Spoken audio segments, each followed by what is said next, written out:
Sizi Sədərə Ticarət Mərkəzindən ayaq xalçadan salamlayıram. Şimdiyyat Bazar 12 ilə üzbüz ayaq xalça sıranın birinci sıranın baş tərəfindən. Yay kampaniyası ay sonuna qədər 5 manat oldu. Metrəsi 5 manat. Darışqan görürsünüz.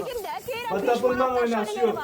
2-nin 3'ə, camaat 65'ə, 70'ə paylaşıldı 40 manat. 2 metrenin 3 metre.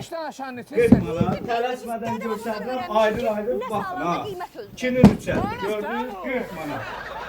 Bakın, gəlin ay sonuna qədər 1,5'ın 2,30'a saçaqlı 25 manat. Gençək bakın, ölçüləri, razmerləri var. 1,5'ın 2,30'da. Renk olarak avalda var, kvadratta 25 manata, yalnız ayak kalça elinde.